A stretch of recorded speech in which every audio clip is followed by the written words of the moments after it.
रामकृष्ण हरी मित्रांनो, अत्यंत महत्त्वाचा व्हिडिओ आहे. व्हिडिओ पूर्ण पहा. खूप गंभीर विषय आहे. खास करून मराठा समाजातील बांधवांसाठी अत्यंत महत्त्वाचा असा विषय आहे. मराठ्यांचं संपूर्ण भविष्य या विषयावर अवलंबून आहे. इतका महत्त्वाचा व्हिडिओ आहे.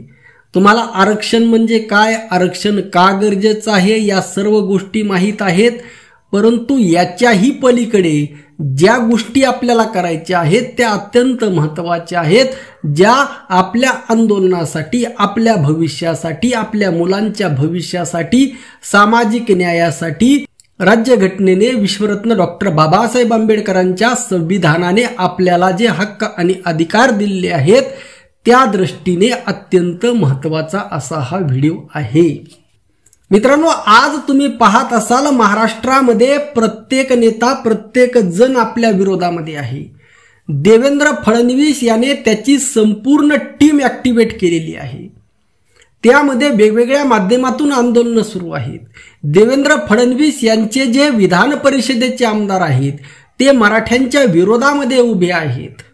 आणि खास करून सदा खोत सारखे जे आमदार आहेत, ज्यांना आमदारकीच यामुळे मिळालेली आहे की मराठ्यांना विरोध करता येईल, आणि अशा पद्धतीने मराठ्यांना चौफेर गाठण्याचा प्रयत्न सुरू आहे.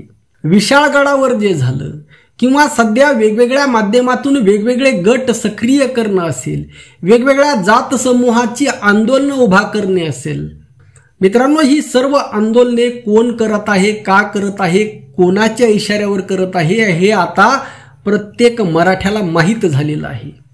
त्यामुळे मित्रांनो, त्याच गोष्टी सांगण्यापेक्षा येणाऱ्या काळामध्ये जर आपल्याला आपला विजय प्राप्त करायचा असेल, आपल्याला जर यशस्वी व्हायचं असेल, तर मित्रांनो या 3 नेत्यापासून सावध राहणं गरजेचं आहे, दूर राहणं गरजेचं आहे. आणि अत्यंत महत्त्वाचा असा हा व्हिडिओ आहे. कोणीही आपल्याला साथ देणार नाही. आणि विषयाकडे जाण्याच्या अगोदर एक गोष्ट लक्षात घ्या, आपलं कोणीही काहीही नुकसान करू शकणार नाही. आतापर्यंत मराठ्यांचं जेवढं नुकसान व्हायचं होतं तेवढं नुकसान झालेलं आहे. याच्या पलीकडे अजून कोणी काहीही नुकसान करू शकणार नाही.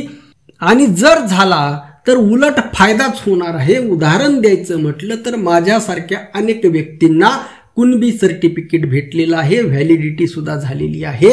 म्हणजे आपल्याकडे गमवण्यासारखं काहीही नाही आणि मिळवण्यासारखं भरपूर आहे. परंतु त्यासाठी हे 3 टप्पे पूर्ण करणं गरजेचं आहे. आणि त्यातील पहिला टप्पा आहे तो म्हणजे मित्रांनो 3 नेत्यापासून सावध राहा.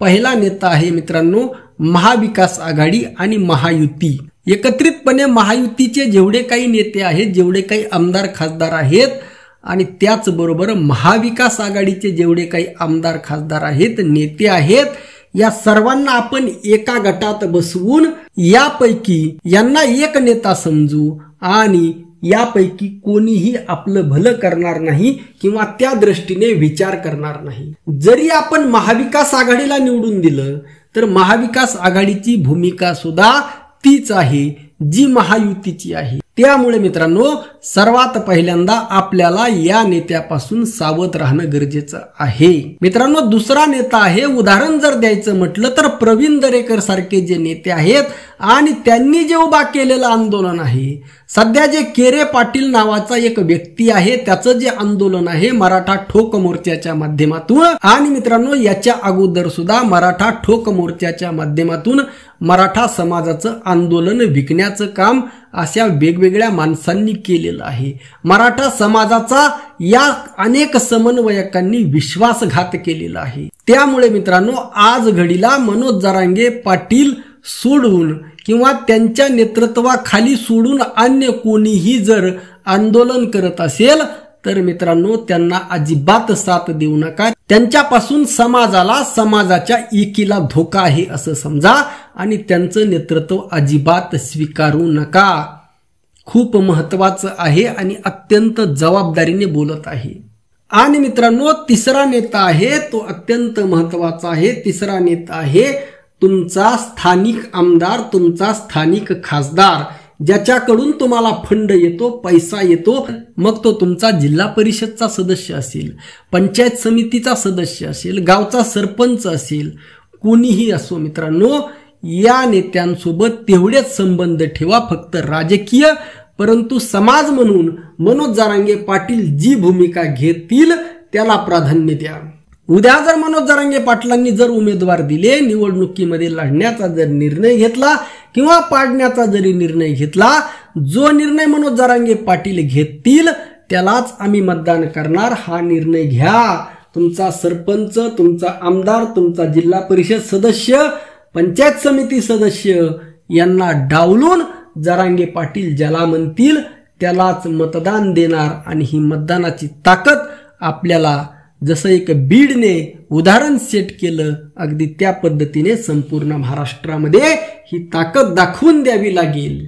मित्रांनो, शेवटी सांगतो, मान्य प्रकाश आंबेडकर साहेब असतील किंवा अन्य कोणत्याही नेत्यापासून मराठा समाजाला कसलाही काहीही धोका नाही. मान्य प्रकाश आंबेडकर साहेब ओबीसींचं नेतृत्व करण्याचा प्रयत्न करत आहेत. त्यांना त्यामध्ये कितपत यश येईल त्यासाठी त्यांना शुभेच्छा. आपल्याला त्यांच्यापासून कसलाही धोका नाही. आपल्याला धोका या 3 नेत्यापासून आहे, जे मी तुम्हाला सांगितलं. आपलं सर्वांचं यावरचं मत नक्की कळवा. रामकृष्ण हरी. जय जगद्गुरु, जय शिवराय, जय भीम.